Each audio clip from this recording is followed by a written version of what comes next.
So you get a focus at the beginning of this on land, the first 3 chapters, if you will, Genesis 12 to 15, and then you get a focus on seed, Genesis 16 through 22. And Genesis 12 to 15 is capped off with this focus on land of the covenant, and Genesis 16 through 22 really is finished off, if you will, with covenantal promises in Genesis 22. So we focused on the seed from 16 to 22.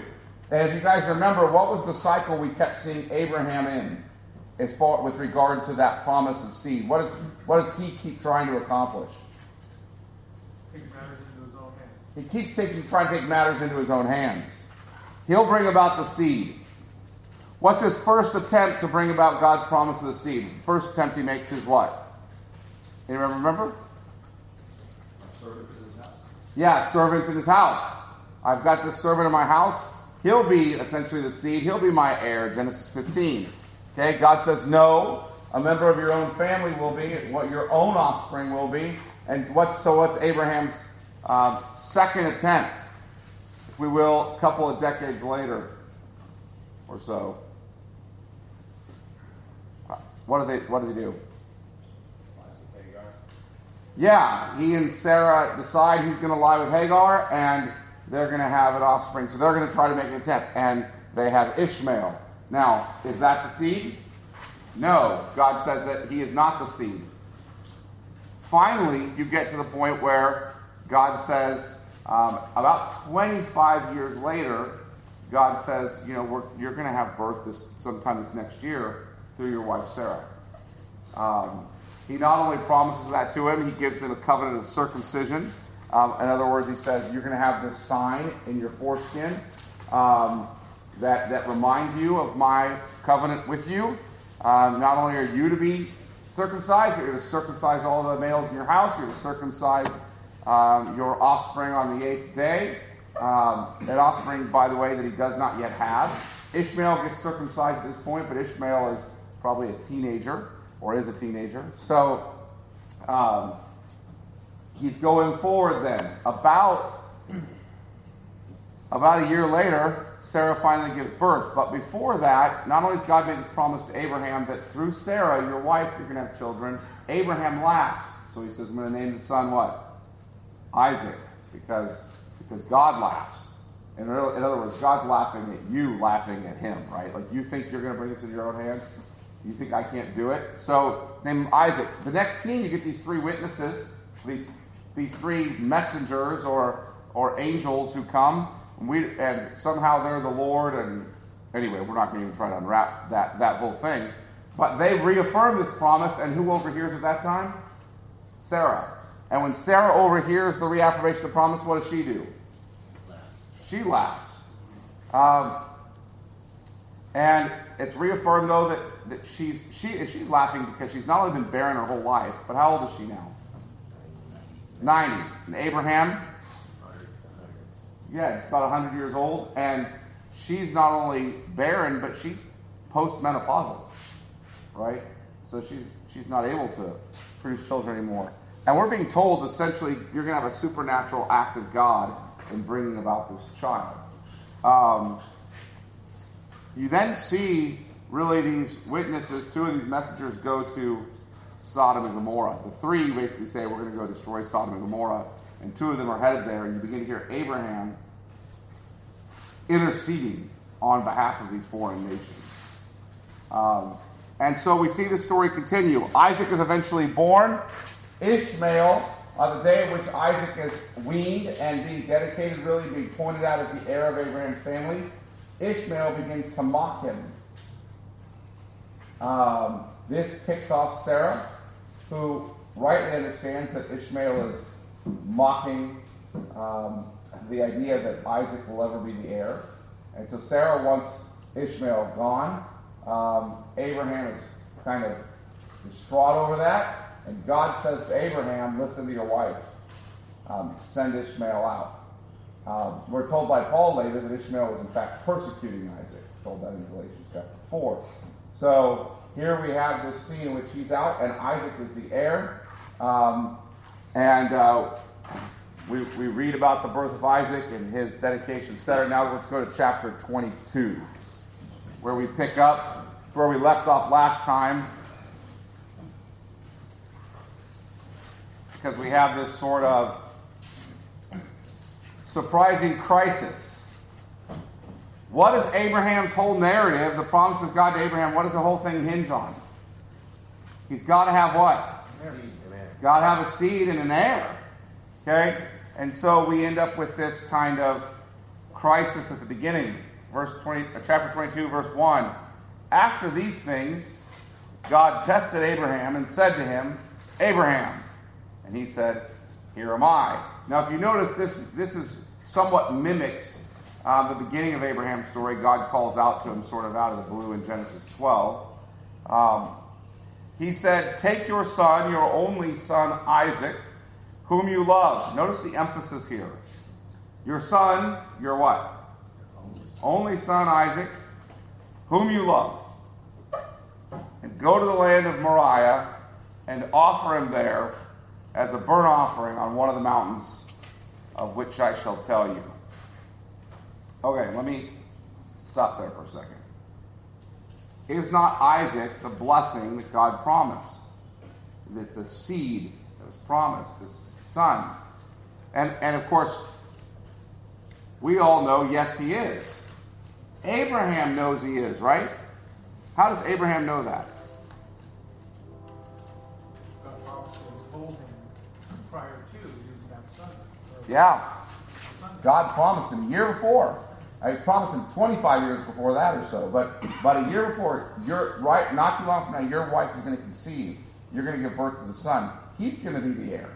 And not only did God promise, but then this is Isaac's a supernatural birth, right? Okay, so here comes this crisis. Go sacrifice him. Well, if I'm going to sacrifice the heir,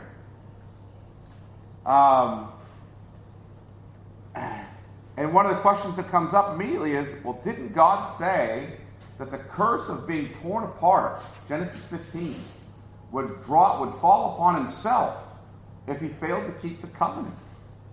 I'm going to give you a seed through your wife Sarah, and I'm going to give you this land. I'm going to bless all the nations.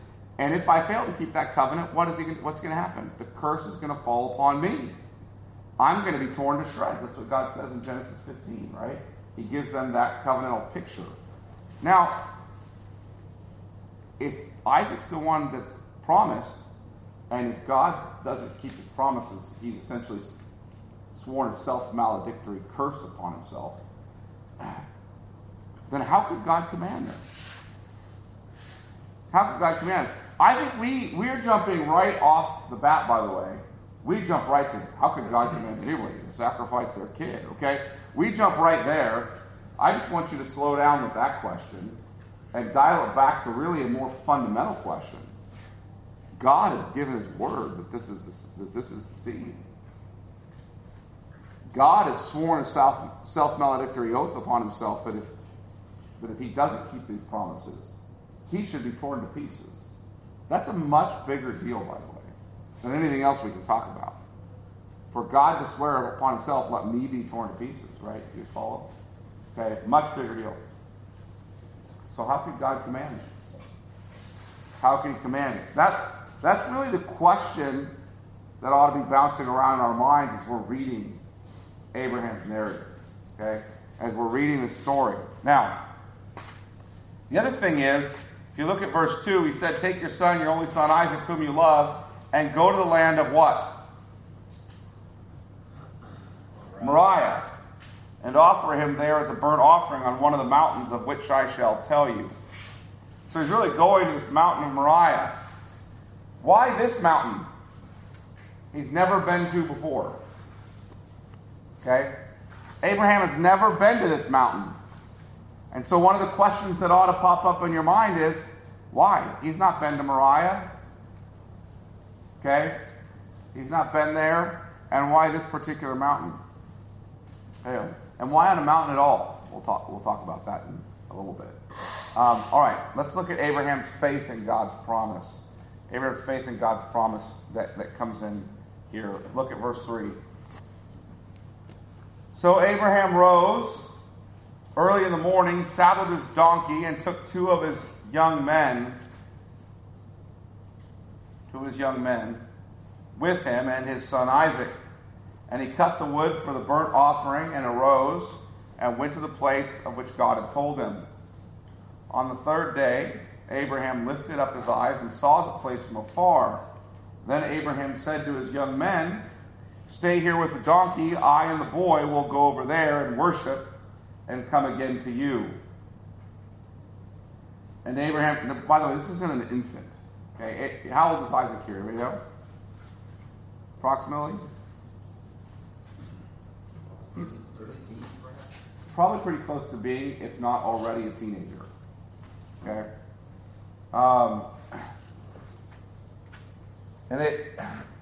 And Abraham took the wood, verse 6, of the burnt offering, laid it on Isaac, his son, and took in his hand the fire and the knife, so they went both of them together. So Isaac's able to carry the wood. Right? Which is, it's got to be a bit ominous, carrying the wood of your own sacrifice. Anyway, it's like when it's a little worse than when people used to send out their kids to get the switch, right?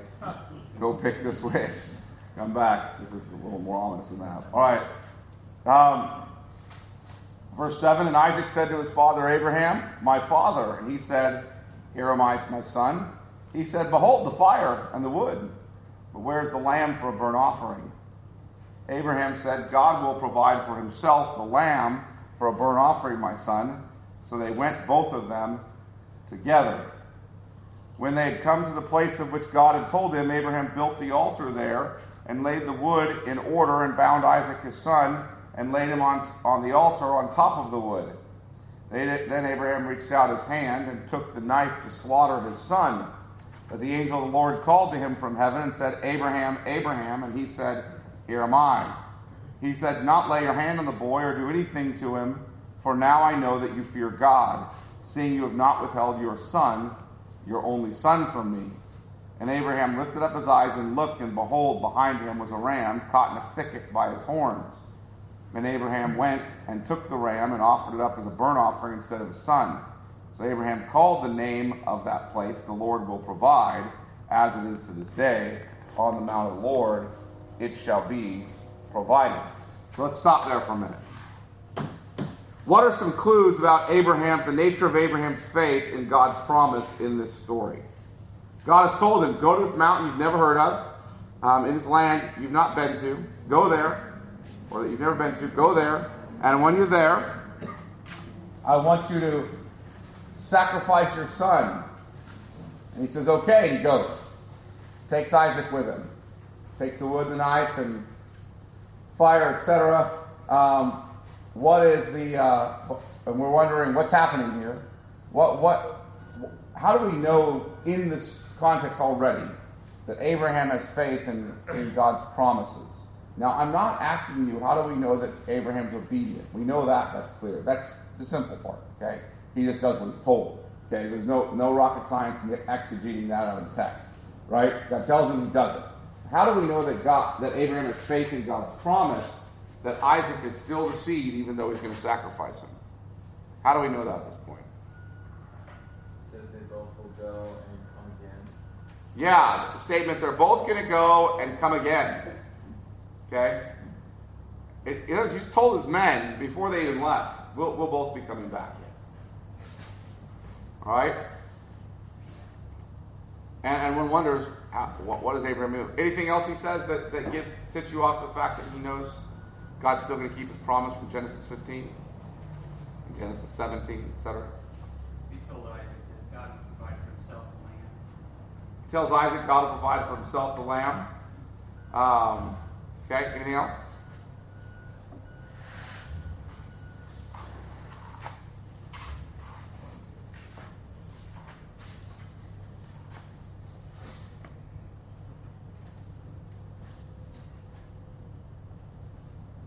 Any others at all?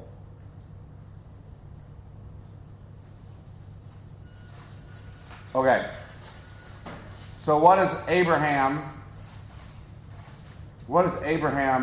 mean? We'll come back to you. What does he mean? God will provide for himself the lamb, the sacrifice. What does he mean? Did Abraham know there was a goat that's going to be exchanged for a son? It's all just all a play act on his part? No, he doesn't know there's going to be a goat provided. So he knows that somehow God's going to provide, but anybody know how does he know he's coming back? It's with his son. Even if he has to raise him from the dead. Yeah, okay, so thank you, Jeff. Where do you get that from? Because Jeff just mentioned the resurrection, that he believed you would raise him from the dead. So where did you get that from? Hebrews 11. Hebrews 11. Can you read that real quick? You have to read it loud. It's verse 17. Yeah, verse 17. By faith, Abraham, when he was tested, offered up Isaac, and he who had received the promises offered up his only begotten son. Keep going. Of whom it was said, "In Isaac your seed shall be called," accounting that God was able to raise him up even from the dead, from which he had also received him in a figurative sense. Yeah. He knew God raised him up from the dead, right? God was able to do that, and so he trusted it. There's that little interesting phrase, by the way, whom he received in a figurative sense. Gosh, the author of Hebrews doesn't believe in literal interpretation, so we'll have to talk about that at some point. All right. He did come from the deadness of Sarah's womb. Huh? He came from the deadness of Sarah's womb once. Yeah, he did. And maybe that's a reflection of that. There's a couple of different ways to potentially think about that. So what's he referring to in Hebrews 11 is a different question than we're dealing with today. But yeah, what does he mean? He figuratively received him from the dead, right? So is that a reference to the fact that he's on the wood pile here and he's saved, or is that a reference to? Yeah. So there's some discussion to be had there, but not this morning.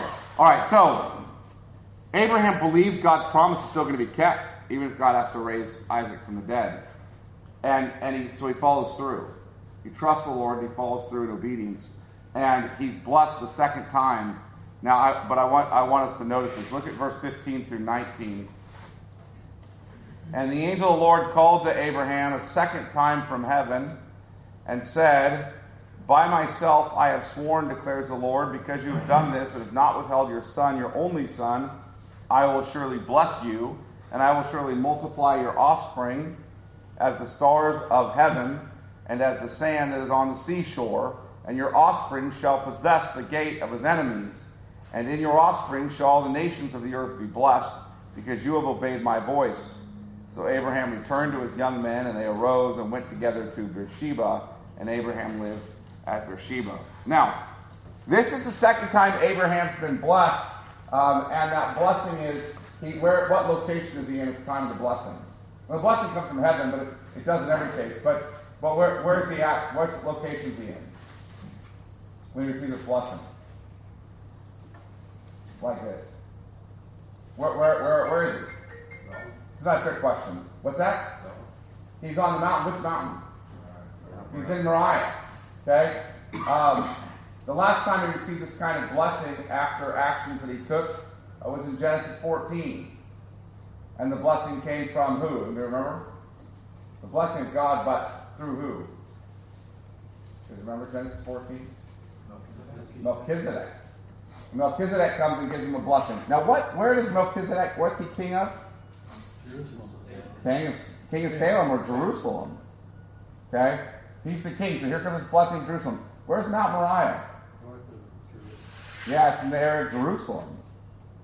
Same area. So this is the second time we have in Genesis this pivotal city of Jerusalem as a major point of God's blessing upon Abraham. The second time that it comes up. And what's interesting is he's going to Jerusalem on to Mount Moriah to do what? What's he going there to do? Sacrifice. To offer a sacrifice. On what is the Temple Mount? This is the first sacrifice ever to be offered on the Temple Mount. You guys know that? How do I know that? Go to 2 Chronicles chapter 3. I'm just not making it up, just so you know. 2 Chronicles chapter 3. And verse 1. Then Solomon began to build the house of the Lord, that's the temple, right, in Jerusalem on what? Mount Moriah.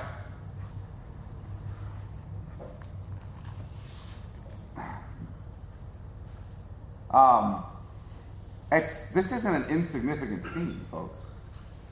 Right? What is it about mountains? These are always the place where the temple is. It's always the place where the people meet with God. So I want you to stop and think. You could do a biblical theology of mountains in the Bible. And I don't mean just like any random mountain, but in chapter 2, essentially, you have Eden and its garden. Eden is this mountain where Adam meets with the Lord, and it's garden, the Garden of Eden. It's the garden that belongs to Eden. And he goes there to meet with the Lord. Or you can go forward from Genesis 2 to here, where he comes to this mountain, and which he receives this blessing to offer this first sacrifice to also meet with the Lord. You guys follow? Okay. We go forward to Exodus chapter 19. When Moses receives the Mosaic covenant, where is he? He's on Mount Sinai. He's at a mountain meeting with the Lord. And you can follow this through. Where does the temple get built? On this same mountain, on Mount Moriah. So you have this idea that where does Jesus eventually get offered, right? He gets offered on the mount as well. Okay, so this is not an unusual kind of picture here. What is being signaled here is this idea that God is meeting with man at the place where God meets with man, which is where? His temple. Meets with man in his temple. And then you come to Jesus, and Jesus starts calling himself the temple of God. Right? He is the mediator between God and man. He is the one in whom God dwells. Right? And then he pours out his Spirit on his church, and the church is the dwelling place of God. Right? And so you see this kind of, or as Paul calls us, I think 3 times, the temple of God. Right? And when you get to the end of Revelation, what do you have there? Right? You've got, there is no temple there, because why? The Lord, the Lamb, is the temple. Right? All right. The blessing to Abraham that is given here in Genesis 22. The blessing to Abraham is given. Verse 17, I will surely bless you, and I will surely multiply your offspring as the stars of heaven, and as the sand that is on the seashore, and your offspring shall possess the gate of his enemies. What is that promise? When you say your offspring is going to possess the gate of your enemies, that's an interesting addition to all this. Okay, he's already told him he's going to make his offspring as numerous as the stars or as the sand of the seashore. That's being reiterated here, but now he's being told his offspring is going to possess the gate of his enemies. What does that mean?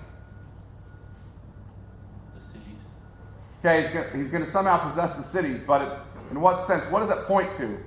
Drive the enemies out. Take over their lands. Yeah, he's going to have victory. Your offspring is going to have military victory over his enemies. Right? Now, is that what in fact happens for Israel? Do they have military victory over their enemies? Yeah, Israel does. They have military. Here's the promise right here.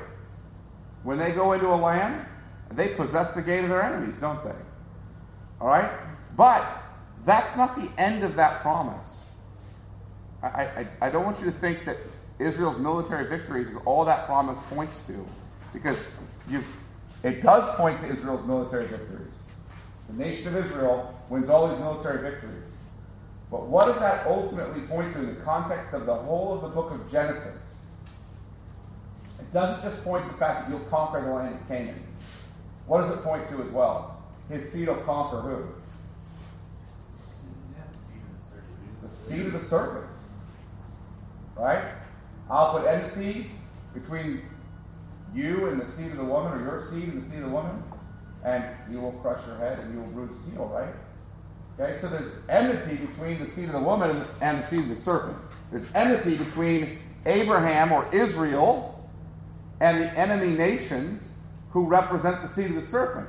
There's enmity ultimately between Jesus, who is himself Israel, and Satan, who is the seed of the serpent, or the serpent. You guys follow that? himself. Okay, so if you don't think Jesus puts things in these terms, then you haven't read enough of like John 8. When he says what? Your offspring of who? The devil. Right? Otherwise you'd believe in me. You see this language go through all through Scripture. So there's a promise here. There's a promise here that Jesus will crush the head of the serpent. That Abraham's seed will crush the head of the serpent. In other words, we're continuing to see that promise of Genesis 3:15 carried out contextually. Now, there is also the fact that Israel is going to conquer the surrounding nations, but that's all pointing you forward. Israel's victory over the surrounding nations is all pointing you forward to the idea that Abraham's greater son will conquer, if you will, the world and all his enemies. You guys follow me on that? Okay. And that promise is ultimately fulfilled in Christ. We're actually told that in Galatians 3. Now, I don't have time to go to Galatians 3 and unwind that, but this text is picked up there. Genesis 22 is picked up in Galatians 3 as well. All right, so this is 22, 17, 18. Why do you think, let's go to chapter 23, because I'm going to have to keep moving, or we're never going to get done with the book of Genesis. Sorry there's no air conditioning, by the way. It's supposed to be fixed by Monday. Right? Is that right? Last time we checked, Monday they said they'd be done. All right, so Genesis 23. I want to look at this story. Sarah lived, verse 1. Sarah lived 127 years. These were the years of the life of Sarah, and Sarah died. And then we read this entire story about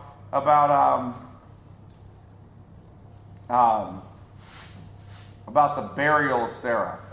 Abraham wants a cave to bury Sarah. He wants a burial plot for her here in the land of Canaan. And so this is just to summarize the story rather than reading this entire chapter. He wants a burial place in the land of Canaan. And he eventually gets the cave at Machpelah. Okay? And that's where he buries Sarah. Why do you think we get the burial story of Sarah recorded here in Genesis 23? And that's a strange thing to all of a sudden get that story, isn't it? Of all the stories that we could be told, suddenly here we get the burial story of Sarah. Why? Anybody know? I mean, what of the primary? Which of the three primary promises do you think is being answered here in this story? What's that? Land. Why? Burying the bones in that land. What'd you say? The burying the bones in that land, declaring that is their land. Yeah, to bury her there, declaring it's her land. It's his land. You follow that? This is really the first fulfillment of which this land is officially Abraham's. Right? A piece of Canaan is officially his, and he buried Sarah there. And there's this emphasis that land promise is here is being fulfilled. Now, it's not fully fulfilled here, but this is the beginning of this fulfillment of the land promise. And we see that emphasized in Genesis 23. That's what's happening with Sarah's death and burial. Now, I want to keep moving. Genesis 24, we then receive this long account. In fact, I think it may be, if not the longest chapter, it's at least close to, if not the longest chapter in the book of Genesis. Genesis 24, this long account of Isaac receiving Rebekah as a wife. Super long account. So Isaac is now at the age where he needs a wife, and he receives Rebekah as a wife. And if you guys remember this story, it's very repetitive, isn't it? Anybody remember the repetitive nature of the story?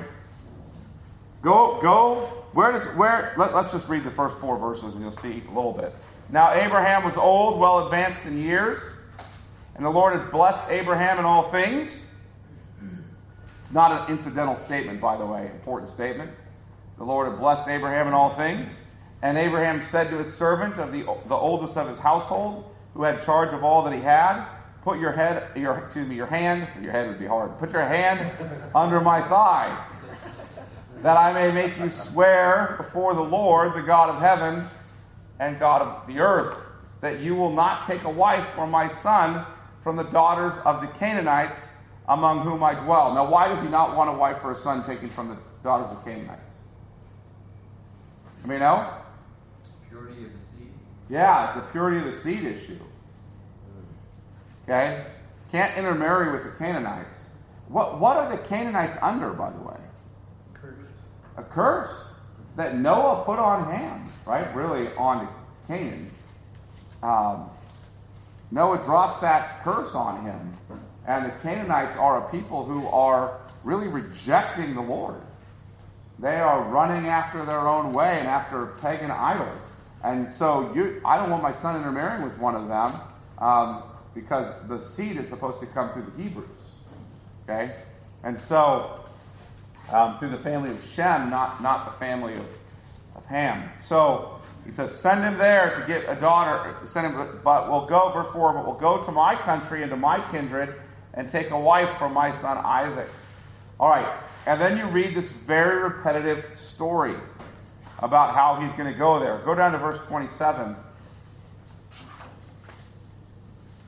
Verse 26. The man bowed his head and worshipped the Lord. This is the servant of Abraham, by the way, who did. And said, Blessed be the Lord, the God of my master Abraham, who has not forsaken his steadfast love and faithfulness toward my master. As for me, the Lord has led me in the way of the house of my master's kinsman.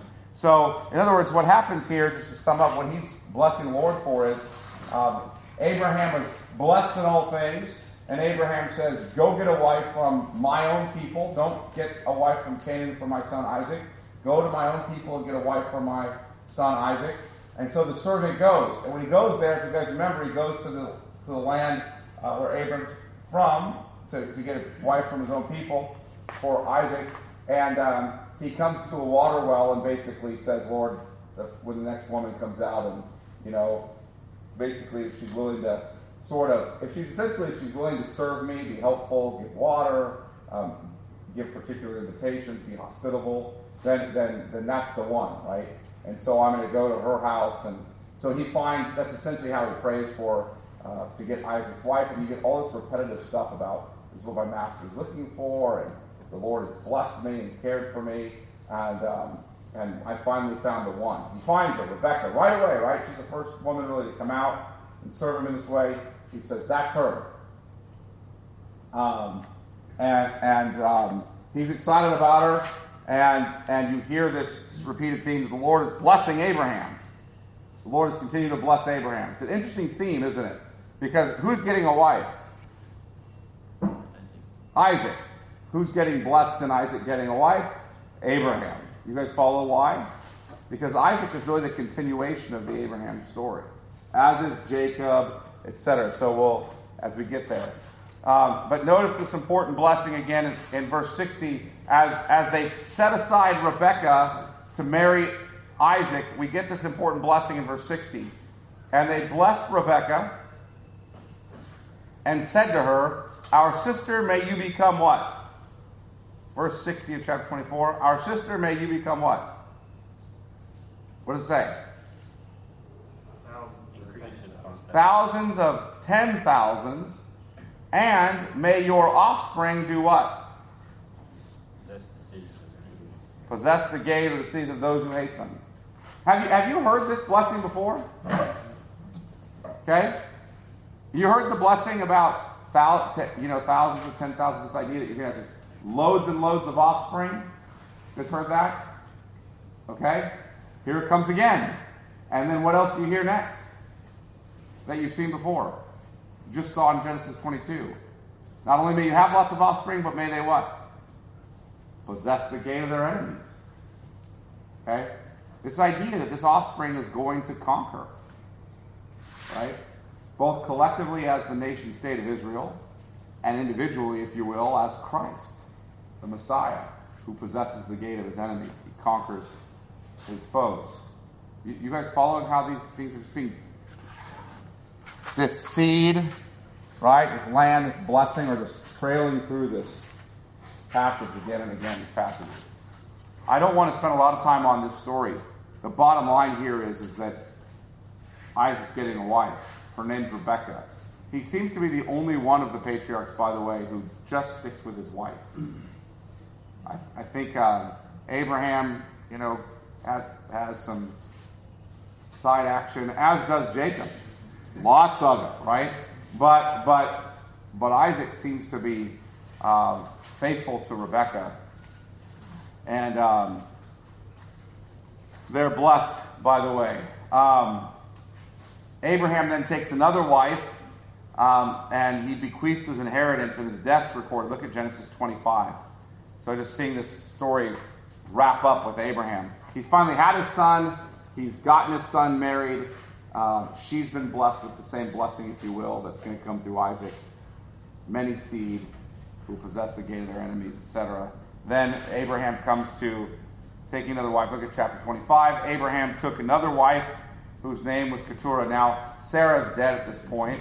And then we get these list of nations that are born to him through her. Look at some of the names there in verse 2. She bore, and tell me if you've heard of any of them. She bore him Zimron, Jokshan, Midian, Ishbak, and Shua. You guys heard any of those names before? Any of them stick out to you right away? Midian. What? Midian is what? The Midianites? Are those friend or foe of Isaac? Or Israel? Are they friend or foe of Israel, the Midianites? Yeah, they're foe. This is you're not getting more children of the promise here. Okay? In that sense. These are people who are more offspring of the serpent, if you will. They end up largely opposing Israel. And then verse 5, Abraham gave all he had to Isaac. But to the sons of his concubines, Abraham gave gifts. So, and while he was still living, he sent them away from his son Isaac eastward to the east country. That's not unimportant. What is Abraham doing? He gives all he has to Isaac, and then to the sons of his concubines, which apparently has more than one, right? He gives some gifts and sends them away from Isaac. What's going on here? What's the picture? He's setting them up to continue the seed. He's setting up who? Isaac. Isaac. And he's saying, what's Isaac? Isaac's the heir. Are any of Abraham's other sons heirs here? No. None of his other sons are heirs. And they're sent away, essentially, from Isaac. And Isaac's being saved, sort of, and his family's being saved from intermixing with these who are not heirs. And he's being clearly declared to be the sole heir. Isaac is the heir. None of the other sons are. And then we get this statement in verse 7. These are the days of the years of Abraham's life, 175 years. Now jump down to verses 9 and 10. Isaac and Ishmael, his sons, buried him in the cave of Machpelah. That's where Sarah was buried, right? In the field of Ephron, the son of Zohar, the Hittite, east of Mamre, the field that Abraham purchased from the Hittites. There Abraham was buried with his wife Sarah. After the death of Abraham, God blessed Isaac, his son, and Isaac settled at Beer-Lahai-Roi. So here you have this story in which, by the way, who's helping Isaac bury Abraham? Ishmael. Though Ishmael is not the heir, and Ishmael even becomes, if you will, the enemy of Isaac. He apparently loves his dad. He's been sent away at this point, right? But apparently upon hearing of his dad's death, he returns to bury him in some sense. He's back in the scene. God blesses Isaac, as I said in verse 11. And then what do you get right after the blessing of Isaac? A genealogy of who? Of Ishmael. And if you look through Ishmael's genealogy, you'll notice that from this genealogy come many peoples who are opposing Israel. Right? Largely in the area of Assyria, where they largely are settled. And you know the Assyrians give Israel no little trouble.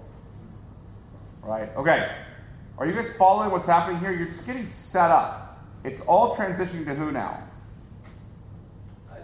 Isaac. It's all transitioning to him, from Abraham to him. The blessing's his.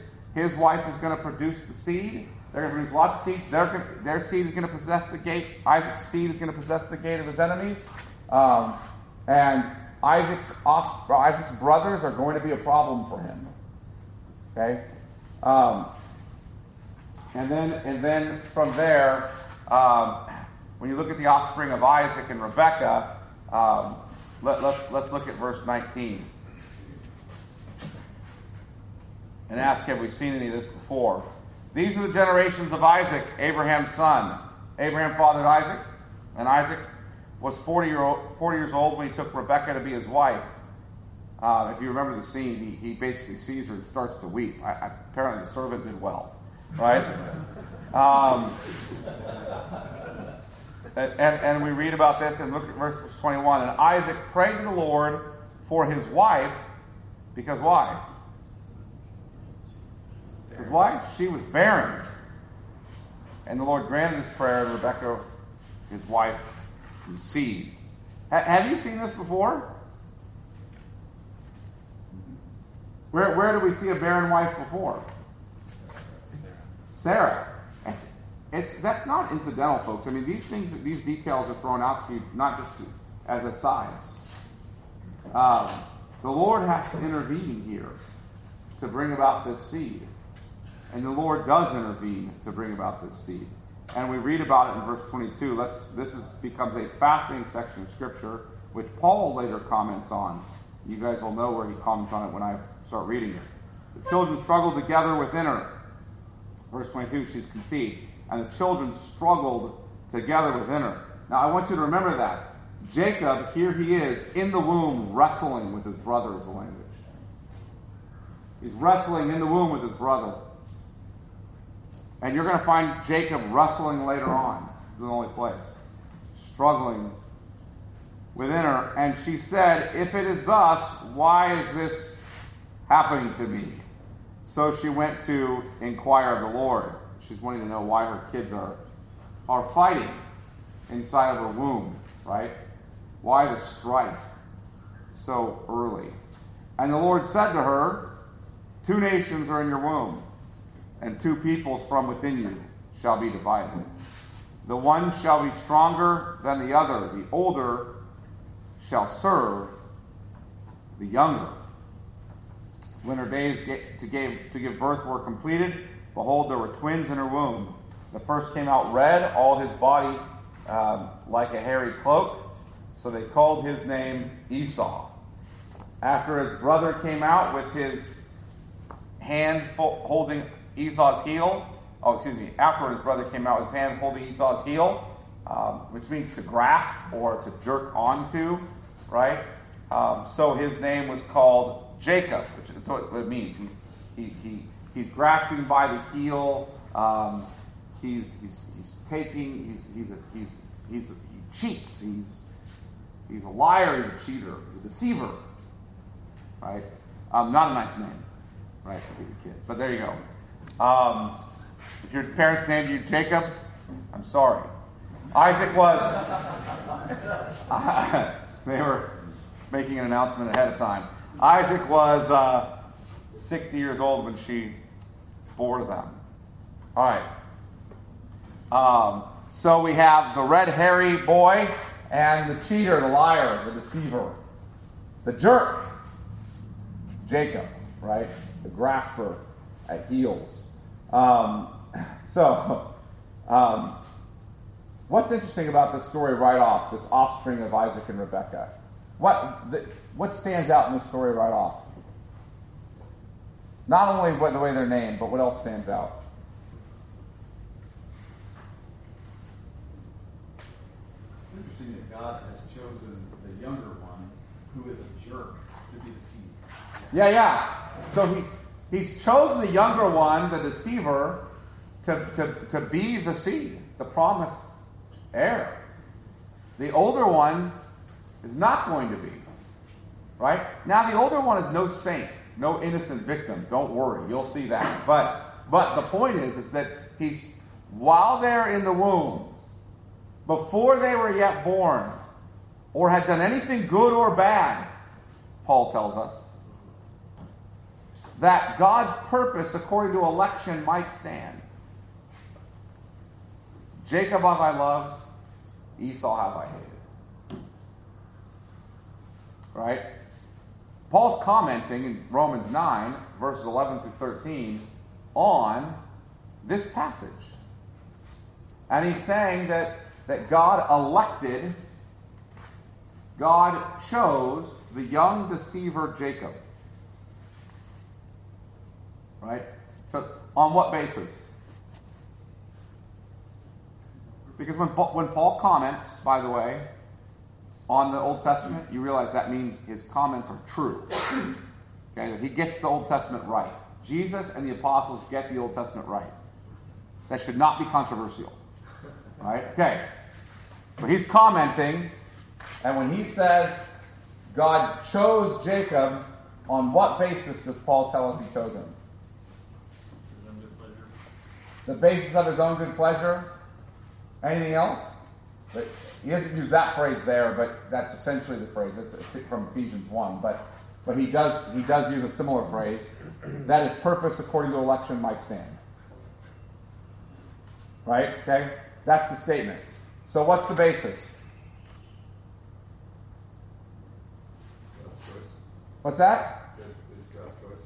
God's free choice. Right? God freely chose him. What, was it based on anything in Jacob? Nothing. Apparently not. Apparently not. In fact, it seems that he chose Jacob in spite of who Jacob was. Not because of who he was. Right? He doesn't look at him and go, man, what an amazing young man this is going to grow up to be. By the way, Jacob does not grow up to be an amazing young man. We're actually told that the only thing Jacob does in faith, Hebrews 11, Faith Hall of Fame, when we're told Jacob does in faith is he sat up in bed. In faith! Abraham knew Isaac would resurrect from the dead. So he goes to Mount Moriah. In faith, Isaac, in faith, Jacob sat up in bed and blessed his sons. That's it. That's all he did. That was his one act of faith. All right. Okay, so now we get a confirmation that Esau was not a son of the promise. Look at verse 29. Even though we're told he's not, but we get this confirmation. Let me look at verse 27 first because it's important. When the boys grew up, Esau was a skillful hunter, a man of the field, while Jacob was a quiet man dwelling in tents. Isaac loved Esau because he ate of his game, but Rebekah loved Jacob.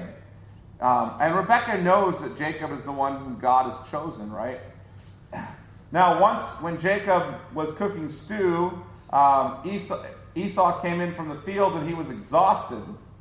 And Esau said to Jacob, let me eat some of that red stew, for I'm exhausted. Therefore his name was called Edom. By the way, the Edomites are not good. Okay? It's tipping you off to the future.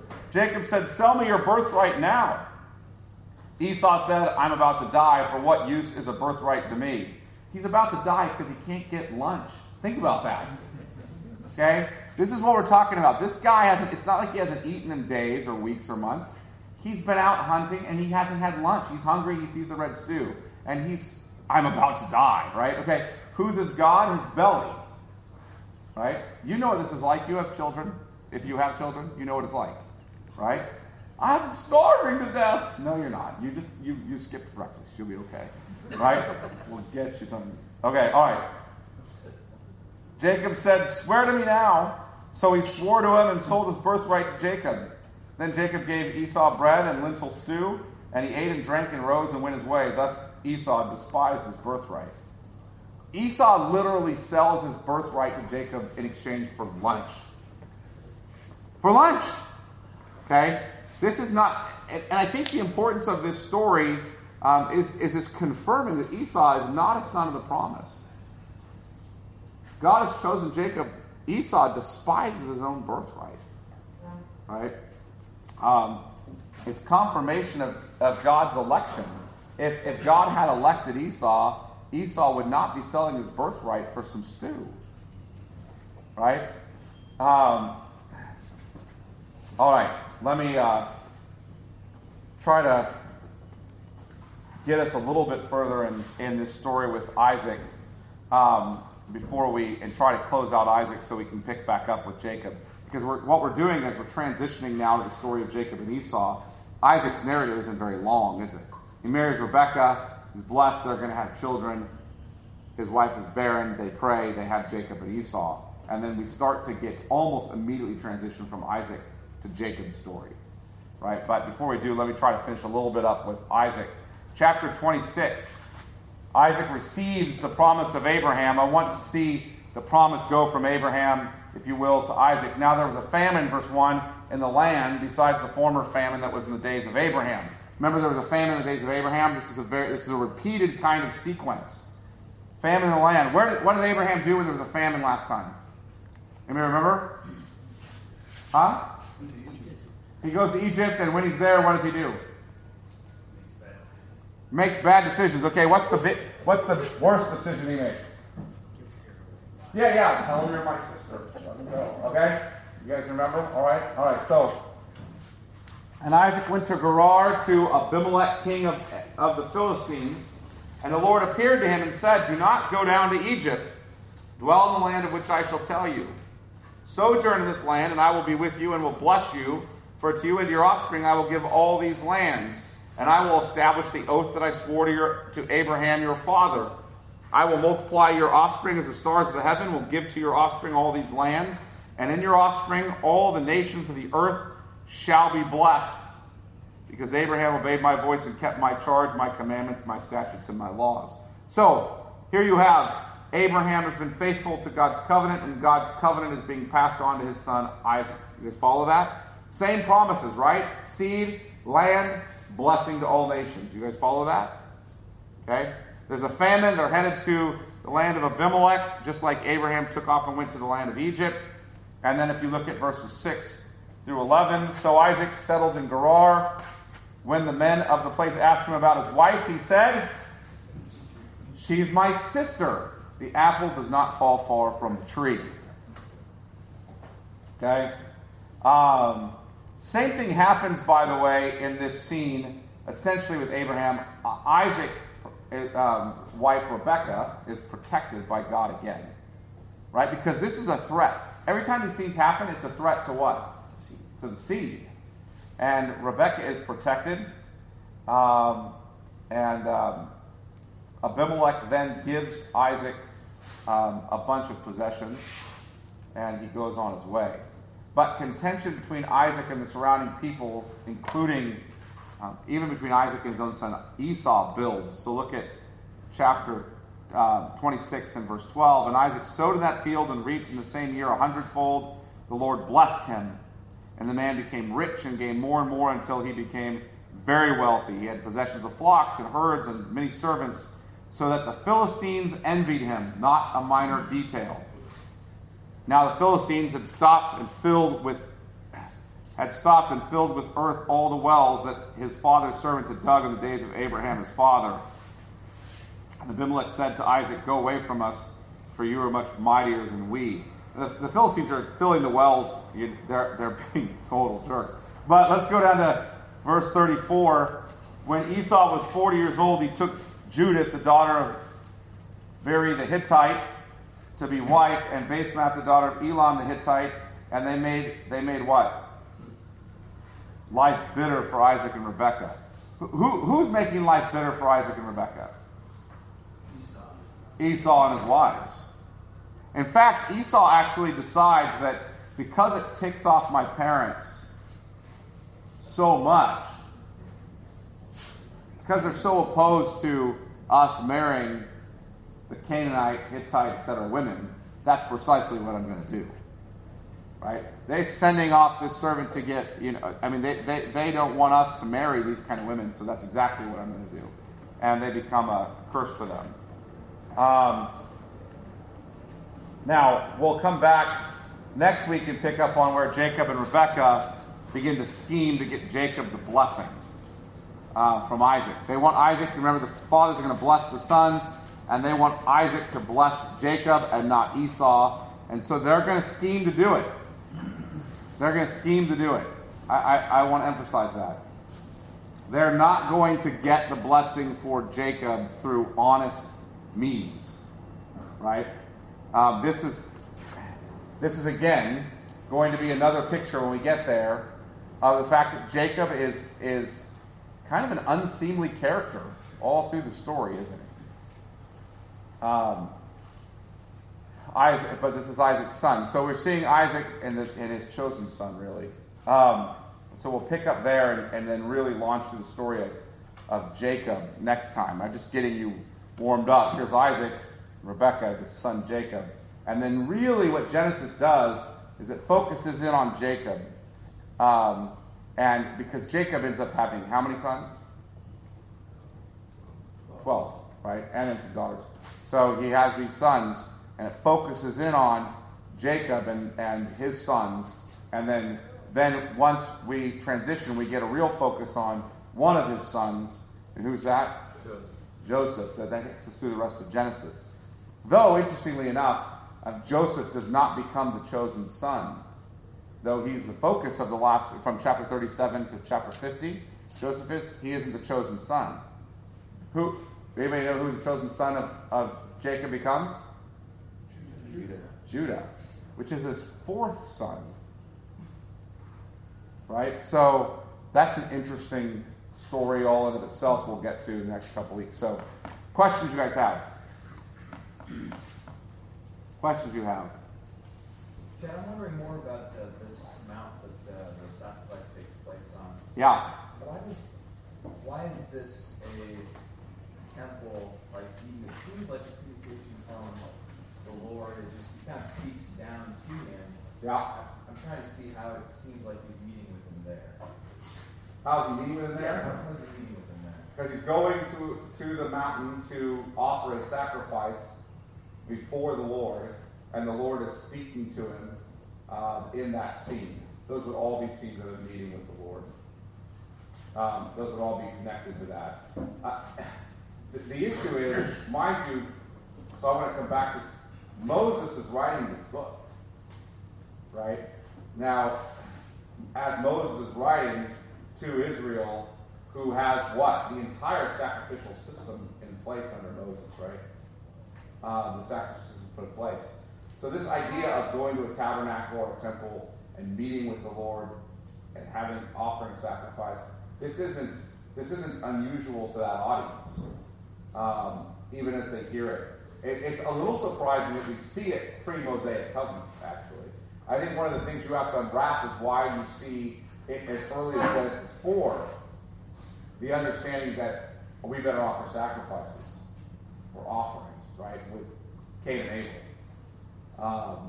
Or you come forward when Noah comes out of the boat. What's the first thing he does? Comes out of the boat, out of the ark, onto dry ground, and does what? He has sacrifice. He builds an altar, has a sacrifice, and God then covenants with him there. And so again, you see this kind of covenantal language, God coming down to them in that kind of a scene. One wonders, where does Noah get the idea of offering a sacrifice prior to the Mosaic covenant? Right? So that's one of those things that's a little more difficult to unwind. I think the language of Mount Moriah being a mountain where you meet with the Lord, or the idea that they always meet with the Lord on the mountain, that's typical in Scripture. The idea that you go up to the mountain to meet with the Lord, that's a pretty typical picture. And then associated with the sacrifice even makes it stronger, particularly the particular mountain they're on. Right? So what do you say? Go ahead. I was just say, and he's not just spontaneously building all the God does come up there. I mean, basically, go up here and make an altar. Right. So that's where you're supposed to go. And this is in Jerusalem, which is an interesting thing all by itself, right? Is the association with Jerusalem that comes early in Genesis, both in 14 and here, with Melchizedek coming from Jerusalem as the king to bless Abraham and his seed. It's a fascinating picture that gets kind of strung through. I mean, one of the things I would encourage you to do, again, I've told you this before, but as we go through these pictures, just go home and read the book of Hebrews. And you'll just keep seeing this I mean, just read the book of Hebrews. The whole time we're going through Genesis, Exodus, Leviticus, Numbers, Deuteronomy, you ought to just regularly read through the book of Hebrews. Read through it and just watch how much you see these scenes through the first 5 books of the Bible just picked up and strung through and pointed at Jesus. Pretty fascinating. If you want to read something else that's fascinating in that light, read Isaiah. Read Isaiah, then read Hebrews. Right? You go, that's just not a short portion of Scripture. I know it's not. But what's fascinating with Isaiah is he pulls so many of these threads from the Old Testament into this future Israel. And then Hebrews, right, sort of picks those threads up and says they're about Jesus. So, but most of the New Testament does, really. But Hebrews gives the most explicit kind of Mosaic covenantal language. Yeah, I think it's a fascinating thing in Genesis. I've wondered to myself, I still wonder, I don't know the answer to the question, by the way, how do these guys know about sacrifices here? Right? Even when the Lord's Day or the Sabbath command is given, I know we look at the Sabbath command and look, they didn't get a command to worship on the Sabbath until the 4th command was given at Sinai. But when the Sabbath command is given, guys, stop and consider the fact that they know what the Sabbath is. And the command is not a surprise to them. It's not like the first time they've been told to worship on the Sabbath.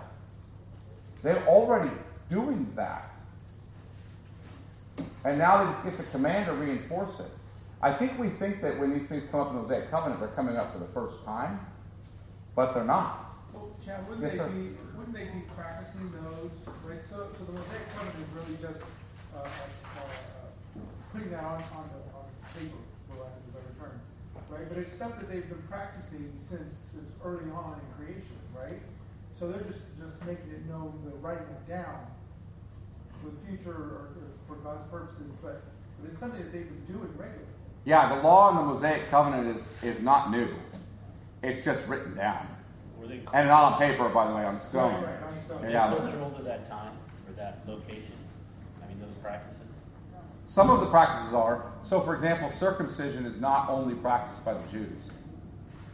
Circumcision was practiced by other pagan peoples in the ancient Near East. But it becomes sacramentalized in Genesis 17 as a sign of the covenant with Abraham. But other peoples practice it. Now, not everybody. The Philistines don't. We know that because of the famous line of David, you uncircumcised Philistines, right? It's just a very kind way to refer to somebody as unbelievers. Right? So, as unclean. But circumcision is around in that day. It's not new to, it's not like sacrifices or Sabbath or those. Yeah, those things were happening in the peoples of the ancient Near East. I don't know about Sabbaths, I would have to look that up, but sacrifices for sure were. In temples. That's not just Israel doing that. So you guys know. That this is not, you can do a lot of studies in the ancient Near East. It's different the way Israel does it. Very different. But it's not only them that have these kind of practices. Wasn't sacrifice practiced as far back as Cain and Abel in Genesis 4:4? Yeah, that's what I was saying, yeah. Yep. So where did he get the idea from? That's what I don't know. I don't know. Does anybody know? David, when you were doing your PhD, they tell you? No? Same answer. No, but nobody knows. It just is there. Just deal with it. Yeah. I hate to short you like that, but I don't think any scholar has any clue. And there's several things like that just appear. There they are. And Well, Chad, you said several times that Adam was a priest in the Garden of Eden, right? Before God. And he walked daily with God before the fall. So maybe he received some priestly instruction that was never written down. well, clearly Abraham received instruction we don't have written down. Not even Adam. Oh, Adam, sorry. Adam, yeah, thank you. That Adam receives some instruction we don't have written down. Clearly he does. But we can't say that for sure. yeah, well, I don't know what it is exactly. Right. It must have something to do with his sons offering sacrifices, because they know they're supposed to, and they're even rebuked when they don't do it properly. Right? So, In some way, he knows about this. So, I know, I hate to tell you guys to send you home with, yeah, I don't know. But it's okay. You're not going to answer all the questions. We live in an age of postmodern skepticism. You know what that means? Epistemological skepticism with regard to our theory of knowledge. That means we think we're such skeptics that we think we have to dot every I and cross every T before we can believe anything. When it comes to philosophy, religion, science, whatever. But when it comes to, the chair you sat in, you don't dot every I and cross every T. You just sit down, right? You didn't check to make sure it was structurally sound to hold your weight, that the legs were on properly. You just sat down, right? For some reason, when it comes to lots of sort of day-to-day activities, we don't have the same bar of skepticism. But when it comes to truth claims, larger metaphysical truth claims especially, then the bar of skepticism gets impossibly high. That's the age we live in. But it is okay just to say, I don't know. And it's okay that I don't know. It's all right. My kids get frustrated with that because they'll ask me, Dad, what's the answer to this? I don't know. How do you not know? The Bible doesn't tell me. But I heard this and this and this. Those are nice ideas. They're speculation. It might be the best speculation available. But that's it. So don't take it to the bank. How many years old is the earth? I don't know. I wasn't there when it was created. And the Bible doesn't give me a number. Right? What do you mean you don't know? Is it old or young? I don't know. Seems like it should be young, right, Dad? Okay. What do you know? I know that God created the earth in 6 days. On the 6th day, he created Adam and Eve. The heavens and the earth. I mean, that's what I know. But I don't know a lot more than what the Genesis 1 tells me. And Genesis, by the way, Moses isn't interested in answering the questions of modern science. He wasn't thinking to himself, gosh, once they have the Copernican worldview, what will they think of all of this? So, anyway, I don't know. All right. Any other questions? I just got one point that I think Jared will appreciate. Yeah. You know how there's a saying that all modern stories are just retellings of ancient stories? Uh-huh. Like Braveheart, the sacrifice at the end, really gets its meaning from Christ's sacrifice, that sort of thing. Anyhow, when you were talking about Genesis 25 and how Abraham had wives and concubines, or wives and concubines after Sarah died, I got thinking about Anakin Skywalker. You know how the prophecies were made about Anakin, that the good and bad would comfort him, and that the good reward against bad, that sort of thing, bring balance to the force. That's exactly what happened to Abraham. Right? Yeah, so he gets Star Wars version of Genesis. And then he gives a little to the bad, and they pursue the good. Yeah, I think that's what Abraham's getting at, and Moses. They're looking forward to George Lucas's work. No, but it is true that stories are very much retold. Particularly Western stories are very marked by Christianity. Westerners don't even really know how to tell stories without redemptive elements to them. It's very difficult go read a Western story and try to find, and so that's why every time that one seems kind of obvious, we're like, oh, it's messianic, the Matrix. It's not messianic, okay? It's not Christianity recaptured in a movie. The reason it has a redemptive theme is because redemption is so marked on our culture historically in the West that we have a hard time getting away from these, sort of underdog redemptive heroes. They're always coming up for us, right? Because it's marked in our culture. Drama's always good and the bad. The drama's always caught in some way with redemption. Good versus evil, good triumphs from this underdog hero. That's marked in Western culture now. I mean, it's on the Western cultural conscience. It's starting to get washed out a bit, but it's been marked for, 17, 1800 years. It's hard to get out of the system after 17, 1800 years, Let's hope we don't get it out of our system. So that's why pastors can do sermons on gospel glimpses in movies. And people go, yeah. Unfortunately, pastors can do that because people gather to their what their itching ears want to hear. Let's get that themselves. That's why I related that. I remember in the early 60s when movies started having the opposite happen. At the end of the movie, the bad guy wins. And everybody was getting upset about that. It's like, it's not supposed to be that way. Yeah. John Wayne and the Cowboys. Yeah, exactly. Yeah. Well, there's a whole philosophical reason for that. Yeah. All right. Any other questions about this? I know I leave you somewhat frustrated without answers to certain questions. But I want you just to see this. I'm hoping you're seeing this repeated themes. Land, seed, blessing to all the nations. You guys seeing that? Just being hammered in. It's hugely important. Because remember I told you at the beginning, we're talking about God's people in God's place under God's rule and blessing. That is how we're sort of summing up the Bible story. God's people in God's place under God's rule and blessing. Land, seed, God's people, seed, land, God's place, and under God's rule and blessing. It goes to all nations. So, all right. Let me pray. Father, we're thankful for the fact that we see so many things clearly in your word, that you are a God who has revealed yourself to fallen man, that you have made promises to us of this seed of the woman who would come, conquer the serpent, that he has in fact come, and you have kept those promises. Pray that we would continue to look to him, knowing that the meek shall inherit the earth, that in Christ we have all things. We've inherited heaven and earth in him. We look forward, Father, to his return and the new creation, the new heavens, and the new earth, in which Jesus will rule and reign and bless all his peoples for eternity, and we will rejoice in that with him. Praise in Jesus' name. Amen.